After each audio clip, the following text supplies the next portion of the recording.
ako lang talaga masusunod. Ayoko na magkita kayo ng mami mo eh. Kaya lang, tama si Tita Velma mo. May karapatan ka pa rin para magdesisyon. Dad, hindi ko po alam. Mom hurt me too many times. I don't think I can trust her anymore. Sige, sasabihin ko sa kanya. Sandali, Manuel. Jessica, hindi mo na ba talaga kayang bigyan ng chance ang mami mo? Gusto lang naman niya humingi ng tawad. Velma! Manuel,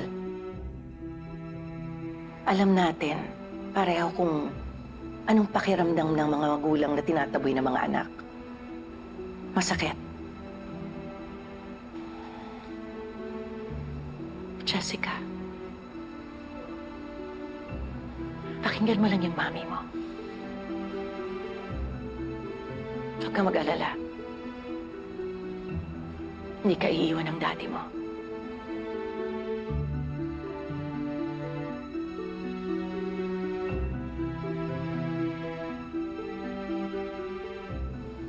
Sige po. Kakausapin ko po si Mommy.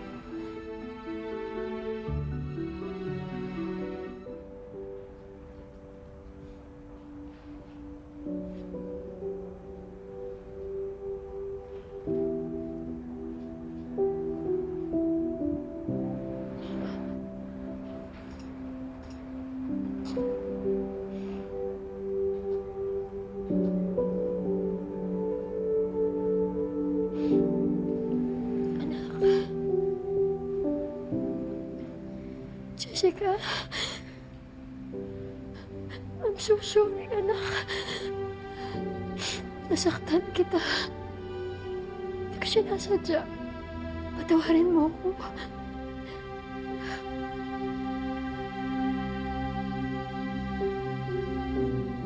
Anak, huwag ka namang matakot sa akin.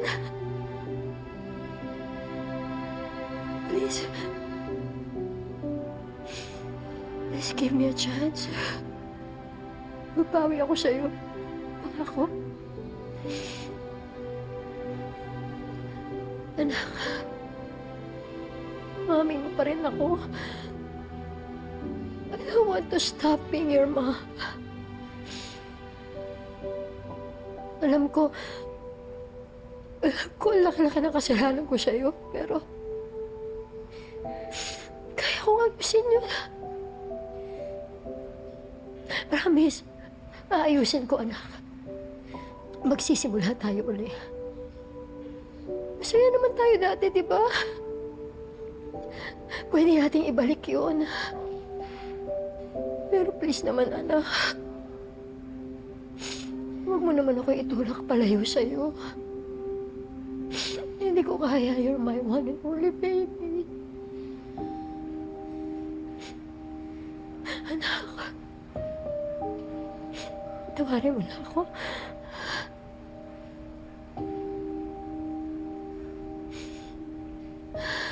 Nakikiusap ako, anak. Nakikiusap ako. Tawarin mo na ako. I will forgive you, Mommy. Pero may request po sana ako. Of course, anak. Anything. Sabihin mo na sa akin kung ano. Mommy. Mommy, please stop harassing Tita Velma. She's nothing but good to us.